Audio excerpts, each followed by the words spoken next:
Bismillahirrahmanirrahim. Assalamualaikum warahmatullahi wabarakatuh. Teman-teman sekalian, marilah kita renungkan dua ayat yang Allah sebutkan di dalam surat An-Nisa ayat 34 dan 35. Ayat ini bercerita tentang nasihat-nasihat dari Allah langsung kepada pasangan suami istri. Jadi ayat ini bukan nasihat dari Nabi, bukan nasihat dari sahabat, bukan nasihat dari ulama, bukan nasihat dari orang tua, bukan nasihat dari guru, tapi ini adalah nasihat langsung dari Allah Subhanahu wa taala kepada pasangan suami istri. Allah Subhanahu wa taala peduli sekali kepada hubungan pernikahan, karena memang pernikahan itu adalah salah satu syariat yang sangat mulia di sisi Allah Subhanahu wa taala, sehingga Allah di dalam Al-Qur'an banyak memberikan nasihat dan juga petunjuk tentang bagaimana cara membangun hubungan keluarga, hubungan pernikahan yang insya Allah berkah dan bahagia. Salah satunya ada di dalam surat An-Nisa ini ayat 34 dan 35. Di mana Allah Subhanahu wa taala berfirman, A'udzu billahi minasy syaithanir rajim. Bismillahirrahmanirrahim. Ar-rijalu qawwamuna 'alan nisa'i bima faddalallahu ba'dahum 'ala ba'd وبما أنفقوا من أموالهم فالصالحات قانتات حافظات للغيب بما حفظ الله واللاتي تخافون نشوزهن فعظوهن واهجروهن في المضاجع واضربوهن فإن أطعنكم فلا تبغوا عليهن سبيلا إن الله كان عليا كبيرا وإن خفتم شقاق بينهما فابعثوا حكما من أهله وحكما من أهلها إن يريدا إصلاحا يوفق الله بينهما إن الله كان عليما خبيرا. Laki-laki atau suami adalah pelindung bagi perempuan atau istri.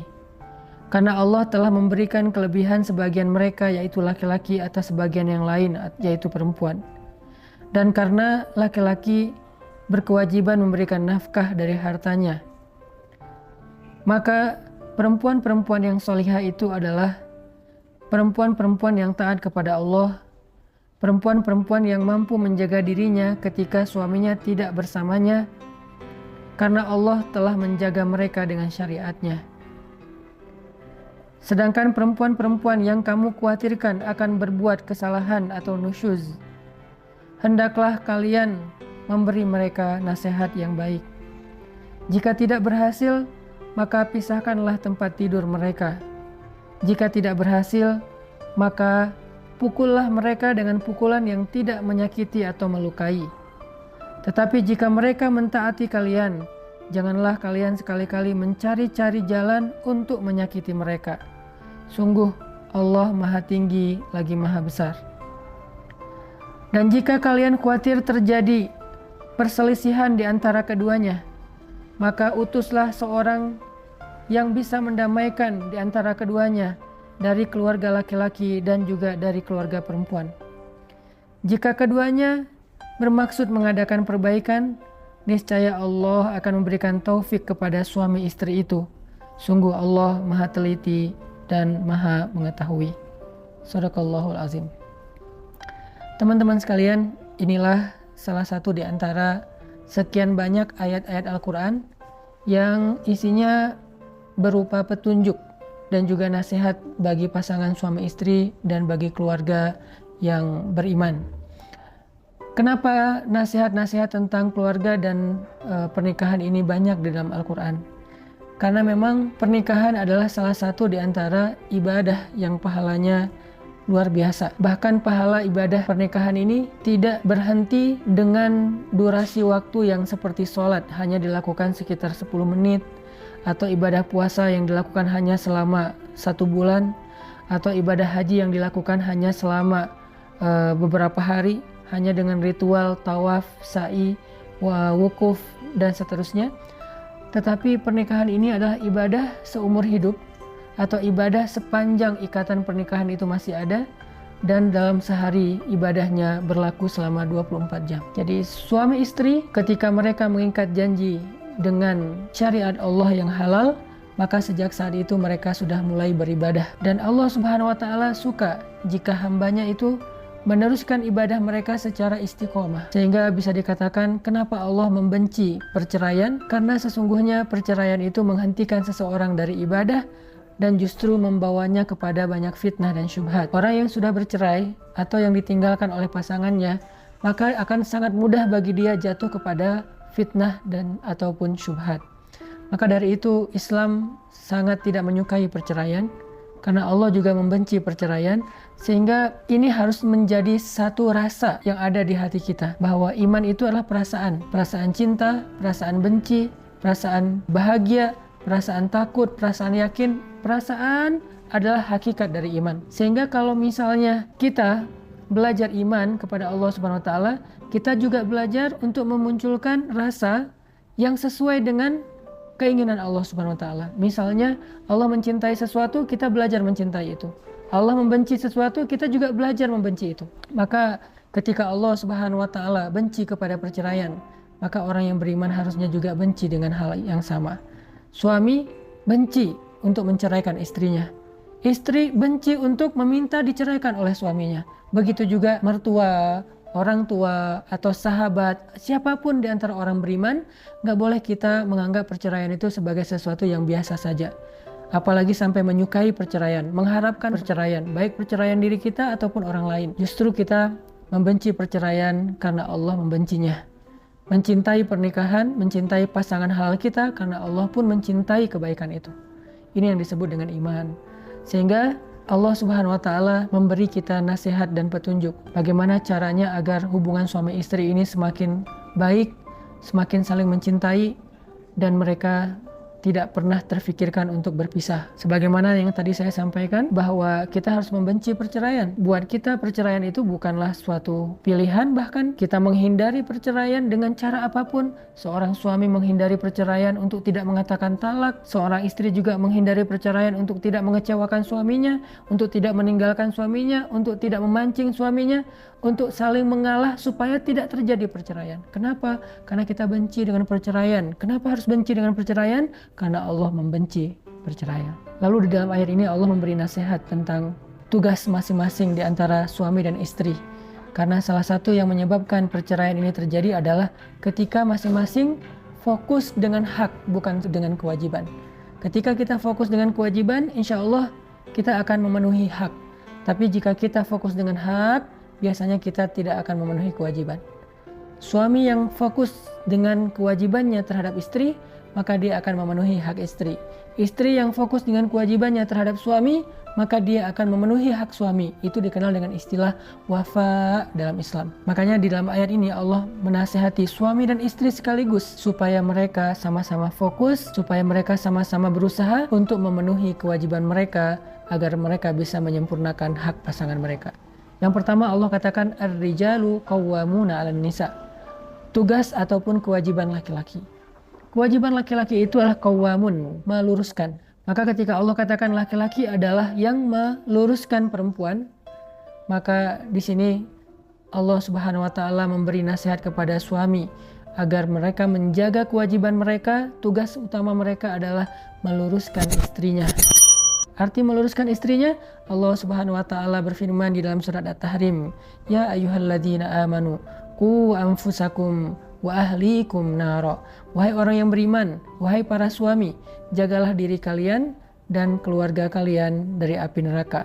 Maka tugas pertama seorang suami adalah meluruskan istrinya, keluarganya, agar tetap berada di jalan Allah yang kita kenal dengan nama jalan yang lurus. Sehingga dengan begitu dia menjaga pasangannya dan keluarganya dari api neraka. Karena api neraka itu ada di jalan yang bengkok. Karena api neraka itu ada di dalam jurang-jurang yang membentang sepanjang jalan yang lurus itu, di kanan dan kirinya. Sehingga ketika orang tergelincir dengan hawa nafsunya kepada jurang di sebelah kiri, maka dia jatuh ke neraka. Jika orang tergelincir dengan idealismenya yang kaku, lalu dia ghulu, berlebih-lebihan dalam agama, dia juga akan jatuh dalam lubang ataupun jurang api neraka. Maka tugas suami adalah menjaga agar istrinya dan keluarganya tetap lurus di jalan Allah Subhanahu wa Ta'ala. Menjaga keluarganya dengan ilmu agama. Kalau suaminya tidak paham agama, maka tugas dia adalah mengajak pasangannya dan keluarganya sama-sama belajar agama. Dia tidak harus menjadi seorang ustadz, tapi dia bisa membawa keluarganya kepada para ustadz, bisa membawa keluarganya kepada para kiai, bisa membawa keluarganya kepada taklim, bisa membawa keluarganya kepada para guru, bisa membawa keluarganya kepada ilmu yang ada di masjid atau di beberapa tempat-tempat belajar agama. Ini artinya tugas suami yang pertama ternyata bukanlah masalah materi, bukan masalah kasih sayang yang sifatnya cinta, tapi adalah masalah akhirat. Itu tugas pertama. Kemudian tugas yang kedua, Allah Subhanahu wa Ta'ala menyebutkan di ayat yang sama, bima anfaqu min amwalihim. Tugas yang kedua adalah anfaqu min amwalihim, menginfakkan harta mereka. Maka di sini jelas bahwa tugas seorang suami adalah menafkahi istri dan keluarganya, anak-anaknya. Dan ini bukan soal siapa yang penghasilannya paling besar, tapi ini soal tanggung jawab, ini soal izzah atau kehormatan seorang laki-laki. Bahkan seorang suami tetap harusnya memberikan nafkah kepada istrinya walaupun istrinya punya kapasitas, punya harta yang lebih banyak daripada suaminya. Itu yang dilakukan Rasulullah SAW kepada Khadijah. Ketika Rasulullah menikah dengan Khadijah, Khadijah jauh lebih kaya daripada Rasulullah. Tetapi Rasulullah sebagai seorang laki-laki sejati tetap memberikan nafkah kepada Khadijah. Karena kaidahnya harta laki-laki, harta suami adalah harta istri. Sedangkan harta istri hanya harta istri. Jadi disitulah seorang istri belajar bergantung kepada suami. Dan dengan kebergantungan itulah seorang suami punya harga diri. Dan dia bisa menjalankan tugas nomor satunya, yaitu meluruskan perempuan. Lalu apa kriteria seorang istri yang solehah?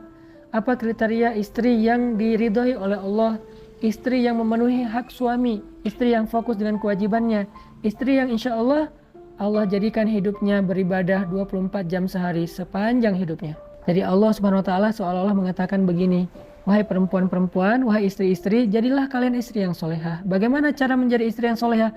Ada dua nasihatnya. Qanitat, hafizat. Apa arti qanitat dan hafizat? Qanitat adalah sikap istri ketika dia bersama dengan suaminya. Hafizat adalah sikap istri, perilaku istri, akhlak istri ketika dia tidak bersama dengan suaminya. Inilah ciri perempuan solehah. Qanitat hafizat. Apa qanitat? Dia seorang istri yang ketika bersama dengan suaminya, dia istri yang sangat menyenangkan. Kata Nabi, perempuan solehah itu kalau dipandang oleh suaminya menyenangkan. Ekspresi wajahnya menyenangkan, ucapan lemah lembutnya menyenangkan, kemudian kemesraannya menyenangkan, kemudian ketaatannya kepada suami ketika suaminya menasihati dia menyenangkan suami, tidak pernah membuat suaminya marah, tidak pernah membuat suaminya sedih. Ini adalah qanitat, seorang perempuan yang solehah ketika dia bersama dengan suaminya. Kemudian yang kedua, hafizat. Hafizat artinya solehah ketika dia tidak bersama dengan suaminya. Kapan? Ketika suaminya pergi dan dia di rumah menjaga dirinya, tidak mengkhianati suaminya. Atau ketika dia keluar rumah sendiri, bagaimana cara dia berpakaian, bagaimana cara dia bergaul, bagaimana cara dia menjaga dirinya, batasan-batasannya sebagai muslimah walaupun dia bekerja, karena tidak masalah muslimah bekerja selama dia mampu menjaga batasan. Termasuk hafizat, perempuan yang mampu menjaga dirinya di sosial media, karena mungkin suaminya tidak selalu bisa memantau dia. Ketika dia japrian sama laki-laki lain, ketika dia satu grup sama orang lain, ketika dia di akun-akun sosial media dengan orang lain, ada yang DM, ada yang komen, posting, live streaming, dan seterusnya, dia mampu menjaga dirinya meskipun tidak ada suami di sebelahnya. Ketika dia mengetik teks yang dikirimkan kepada orang lain, laki-laki, seolah-olah ada suami di sebelahnya. Seolah-olah suaminya melihat apa yang dia tuliskan. Dia memperhatikan emotikon yang dia pakai, dan seterusnya. Inilah istri yang solehah, yang mampu menjaga dirinya ketika dia tidak sedang bersama dengan suaminya. Lalu setelah Allah memberikan nasihat kepada suami dan istri, Allah kemudian mengambil beberapa contoh konflik yang terjadi. Salah satunya adalah ketika istri tidak lagi patuh kepada suami. Apa tugas suami? Maka tugas suami ketika istrinya tidak patuh, fa'izuhun, nasihati mereka secara baik-baik. Menasihati secara baik-baik itu artinya bukan memarahi, bukan menjudge, tetapi mencari bahasa yang membuat istri merasa nyaman dengan nasihatnya. Atau bisa juga memberi nasihat secara tidak langsung. Mungkin mengajak dia ke taklim supaya dia bisa mendengar nasihat yang dia inginkan dari seorang ulama dan seterusnya. Atau dia juga bisa mencari materi di YouTube atau mencari materi di sosial media yang kemudian dia perdengarkan kepada istrinya. Ini artinya kalau kita ngerasa kurang kapasitas agama, kita bisa menasihati istri kita melalui perantaraan ulama atau orang yang lebih mengerti agama. Kalau ternyata nasihat-nasihat ini tidak berhasil, tidak merubah dia sekian lama, bukan sehari 2 hari pastinya, tapi butuh waktu, ternyata tidak berubah, bahkan dia menolak nasihat ini, wahjuruhun, maka step berikutnya adalah pisah tempat tidur. Bagaimana teknisnya pisah tempat tidur? Istri tetap tidur di kamar, suaminya yang keluar. Jadi bukan istrinya yang di sofa, suaminya di kamar, tapi suaminya di sofa, istrinya di kamar. Kalau ternyata ini juga belum berhasil, bahwa istrinya tidak ngaruh pindah tempat tidur juga, dia makin nyaman tidur sendiri misalnya, maka wadribuhun, pukullah istrimu dengan pukulan yang tidak melukai dan menyakiti. Maksudnya gimana? Ini memang ada syariatnya, tetapi Nabi tidak pernah melakukannya. Ini syariat, tetapi sahabat hampir tidak ada yang melakukannya. Kenapa? Ini kondisinya sangat-sangat khusus. Memang kadang ada istri yang memang melakukan pelanggaran yang mungkin sudah terlalu kelewat batas dan memang harus ditegasi oleh suaminya. Tapi itu pun tidak boleh menyakiti dan melukai. Kalau pernah dipraktekkan oleh seorang ulama itu adalah pukulan di bagian pahanya atau di bagian lengannya dengan pukulan yang hanya bukan pukulan lebih tepatnya, mungkin hanya sekedar diingatkan gitu dengan satu sentuhan. Kamu jangan begitu. Aku tidak suka kalau kamu begini dan seterusnya. Dengarkan nasihat aku. Dan ini sama sekali bukan pukulan, cuman bahasanya saja pukulan. Tapi ada keterangan di dalam hadis yang tidak menyakiti, melukai, tidak boleh di wajah, tidak boleh di perut, tidak boleh di bagian-bagian yang bisa membahayakan dia. Tapi kalau istrinya taat, arti taat di sini mendengar nasihat suami, menyenangkan suami. Kalau dia sesekali salah itu hal yang manusiawi. Yang dimaksud dengan kesalahan yang harus ditegasi di sini itu kesalahan yang bahkan secara syariat itu fatal, dosa besar misalnya. Tapi kalau hanya lupa, mungkin istri lagi baper karena dia lagi datang periodenya, maka ini masih dalam kategori taat karena itu manusiawi, masih wajar.